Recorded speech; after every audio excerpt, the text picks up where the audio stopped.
If you've ever dreamed of building your own home, but you're not sure how to get started, we're actually here with an expert, Dorothy Stolba. She's a realtor with Century 21, and she's going to give us some advice today on how to make that happen. You know, what do you need to think about when you're looking for a piece of land? Location, location, location, which people don't generally think of when they're buying a piece of land, but it's just as important when you buy land as it is when you buy a house. And we're out here in Concord right now, and this is a beautiful piece of land, and you can smell the pine trees. And, tell me about this piece of land and the things people have to consider when you're building a home, because it's different pieces of land mean different things, right? There are lots of things to consider. You have to consider whether the property would perk for well and septic so you can build on it. Costs of building, survey, utilities, roads, easements, any covenant restrictions for the neighborhood. These are all things that you need to talk about. Let's go through each of those separately, because what does it mean if something perks? If it perks for well and septic, it means you know what size house you can build on the property. And being that this is 5 acres, you have to figure out the best location where you want to build the house, and that's where you perk. You can't perk the whole entire 5 acres. It'd be very expensive. So what if the seller says, oh, I've already had it perked? Can you believe that, or should you believe that? We need the perk test. So who does that? The county does it, and there are some companies that do surveying and perking both together. And the nice thing about working with a realtor like you, too, is that you know a lot of folks and you know who it is best to start with, because it can cost you a lot more money in the long run, right? Right. It really depends on the building costs at the time you build, and depends on what kind of house you build. If you build a house, a rancher versus a multi-roofed house, the multi-roofed house is going to cost you much more money. Could be the same size as the rancher, but it's going to cost more because of all of the different levels.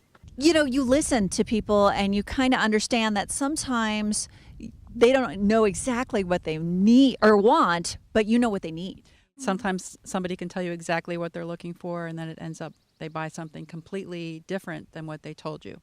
So as a realtor, what I try to do is I send them exactly what they asked me to send them, and then I'll think outside the box based on getting to know them and send them a few other options and just say, here are some more options for you. That's a very good point. And you were talking about some other points like easements and all of that. Let's go through more of those in specifics and what people need to think about. People need to think about utility easements, electrical easements, drain fields. Any of the utility companies can have an easement on your property. You can also have an easement where you share a driveway with another neighbor, or if there's a property behind your property and there's no access to it, there may be one road that goes in between your property and another, but goes back to another. So you all three share rights to one road. Wow. That is a lot to think about. And I love the idea of building a home from scratch and having everything you want in that. But finding that piece of land that's right for you is so important, right? There's a lot of homework that goes into this. There is, and there's a whole list of things you need to consider. And some land is already surveyed and perked, so you don't need to worry about that. But you do need to think about restrictions on the property.